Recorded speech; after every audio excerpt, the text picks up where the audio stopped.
Hey everyone, it's Clint Salter, your host for Dance Teachers Unite for 2015. And today's a pretty important day because I think as studio owners, the backbone of our studio, the heartbeat of our studio are our teachers. So we're dedicating a whole day. We've got 3 awesome guests for you, and we're going to help you with your teachers, recruiting teachers, how to keep amazing teachers. We're going to talk about what you need to look for when bringing new teachers on board. And I've got 3 superstars that I'm talking to today that have all been in your shoes, and some of them are still in your shoes and have those challenges of staff, and some have moved through it and now are educating other dance studio owners on how to get the right people. So I'm really happy to be welcoming our guest today, Holly Derville-Teer. Hey Holly, how are you? Hi, I'm great. How are you? I'm very well. Now, Holly, for those that don't know you, in about 60 seconds, I've got a stop clock here. I'm going to time you. In 60 seconds, can you tell us a little bit about yourself, what you do, and what's your big mission in the world? Well, my mission in the world is being a dance teacher and supporting other dance teachers and studio owners. I started sharing teaching ideas for dance class and articles for Dance Studio Life magazine 5 years ago. And this past year, I created a website called methodmaven.com where I share one teaching or studio owner idea a month. I love being part of the dance community. I'm not trying to sell anything or make any money off my website. I just have a lot of ideas and I'm excited to share them. Yeah, awesome. Yeah. Fantastic. And we're really happy to have you on here. And I came across your work through your website, and there's so much good stuff, and we've shared that with our community as well. So I'm happy to be able to dig into some of those ideas with you. Now, when it comes to hiring a teacher, because the hiring process is quite interesting. Someone sends us their CV, or we're actively seeking out a new teacher in our studio. What are some of the methods and strategies that you found successful when employing a new teacher? Well, I think that the most important thing is that the teacher really feels like they're going into a situation where they'll be supported and where they can really, really trust you. And I think the one deal-breaking thing, of course, is pay.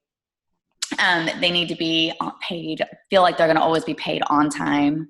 And, and that can be so hard when especially if it's a new studio and you're not, you don't have all that, the money coming in as regularly as you would like, or people don't pay you when they say they're going to. But to be sure that you always have that money to pay the dance teacher on time, I think is really important. And then I think also being compensated for everything. And that doesn't have to be their teacher rate. That could be, a minimum wage situation or just anything. But there's so many extra things I think we ask our teachers to do and to take care of. And so, recitals, competitions, dress rehearsals, staff meetings, extra paperwork, all that, even if it's just something, a flat fee, anything, where you feel like you're not paying to drive there and not getting paid to be there, kind of a thing. And I think that that's really helpful. And then I think the next thing is really just letting your teachers know that you'll be really supporting them, that they're not going to run into a situation that they can't handle, without your support. So, if there's a parent that is really difficult, that opens your door while you're teaching and starts yelling at you, that you can then go to the studio owner and they will handle it for you completely. And or if you've got a child in your class that you feel like shouldn't be there, or there needs to be some kind of intervention that you're not ready, you're not really equipped to be able to handle at that moment, that the dance studio owner will step in for you and